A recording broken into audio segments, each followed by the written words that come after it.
Another quick video. This is the update. Pretty crazy actually. So 3 nights ago, if I'm getting this right, I cycled 200 kilometers exactly through the night from Karlsruhe to a place just before Munich. I can't remember, Augsburg. So I was pretty tired from that, and then the next day I just did the 70 to Munich, and then when I arrived in Munich there was a party, which I love a party, so I had to go, and then I drank like 20 beers and then got back at 4 a.m. and then I had booked a office for 9:30, so I arrived a little bit late for that, but that was at 11, so I got like I think I woke up at 8:30, got 4 hours sleep, and then worked in this office, or did my administration, like kind of general to-do lists and kind of just, you know, organization. And that was from 11 in the morning until 4 a.m. the next morning, straight through. I think the last person in the office left at like 1 a.m. and that was just like one person there for the entire time. And I drank like probably 20 cups of coffee and like 10 liters of water, but I was still running off of just the 4 hours sleep with the 20 beers. And then when I left the office, I collected the bicycle, and at 5:45 a.m. I cycled here, which is 124 kilometers, which is just at the Austrian border. So it's so now it's been, what is it, like 30 something hours without any sleep. But surprisingly, it's not as bad as I thought. I think the trick is, as I was saying in the last update, water's key to everything. If you just saturate your body with water, you just maintain like maximum hydration, it's actually quite amazing what the body is capable of. So, you know, even with all of this kind of, you know, the hangover and, you know, the excessive traveling, which, to be fair, it was flat and mostly downhill for the entire journey. But, yeah, not too bad after all. But I couldn't quite make the final destination. I wanted to get to a campsite on the Austrian side, just after Salzburg. It's another 25 kilometers from here, which doesn't sound like a lot, but I'm maxed out. So I saw this one on the internet, which is really nice, and figured I'd just stop here, which is a bit of a shame because I won't be able to go to the other one, which looks really nice, because now it's only 25 kilometers away, so it's kind of pointless to do. So I'm looking at what the options are. I think I have to go to, unfortunately, one of the busiest areas in Austria tomorrow, and it's a Sunday, so I imagine it's going to be really fully booked, like a lot of the places there, because you know, being the weekend and given the proximity to Salzburg and Germany, a lot of people go to Lake Wolfgang, which I've been to before actually, but it's very touristy, so I don't know if I'm going to need to book campsite spaces. And then there's the issue, of course, when you hit Austria, you hit the I've just noticed the spoke on my bicycle is broken. That's what's been making the noise. Okay, I don't know how to fix that. We'll work that out.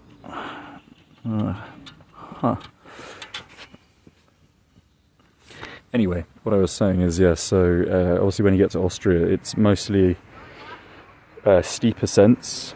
Obviously everything that goes up has to come down, everything that goes down comes back up again. So it's probably going to be a question of pushing the bike a lot of the way, because it's not going to get up even in first gear with this weight, like a lot of the ascents. So that means that the average, the journey, the daily average, which is actually decent, so the daily average, if you account for the days, there's just the cycling days and the fact that the bike was broken for like, well, 2 weeks before it was repaired, is about, I think, like 74.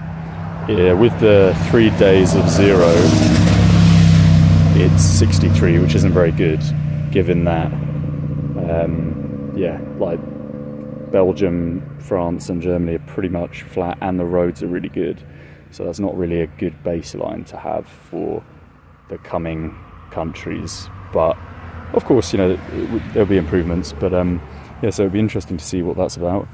And oh yeah, I got a really funny story actually earlier as well. There was I was in Lidl, and I was just buying my shopping. I literally just bought like a selection of random healthy things, so just like 7 or 8 random things, and I gave her a 10, and then I was like just talking to her, and then I left, and I was like, I didn't get any change. It's really like I gave her a 10, I didn't get any change, I didn't get a receipt. So I went back, and it was one of those awkward situations where you got to go to the cashier and you got to be like, oh, I didn't get any change. And it was this like whole awkward scenario where she was trying to find the receipt, and obviously in Lidl everyone, like, there's usually just like one person on the counter, so everyone is like waiting. And then she said, oh no, the amount, the bill was exactly €10, which is crazy. So it was super awkward, and I feel really bad because obviously the person was really embarrassed, as is usually the case if you like say, oh, you know, I didn't get any change or whatever. And but yeah, what are the chances of that? You go into a shop, you buy 8 random items, you pay with a €10 note, and it comes to exactly €10. So yeah, interesting. And aside from that, I think everything's going pretty smoothly. The weather's getting better, so good break from the Belgium, the week long of horrid torrential rain which I had, which was really a nightmare. But it's interesting being able to contrast all the countries and see like the roads in Belgium are the worst roads I've seen in my life ever. They're worse than Afghanistan, they're worse than Pakistan, they're worse than any country I've been to. Really, really shocking. And I think it's primarily because obviously like Belgium's very agricultural, especially in the south, and the tractors, they just, I don't know if it's just a cheaper road mix they're using, if their standards are just lower than say Germany, where obviously the bike lanes are like amazing. But yeah, if you go to the south, is it called Walloon or somewhere like that, the Flemish part, the roads are like, it looks like a war-torn part of Donetsk.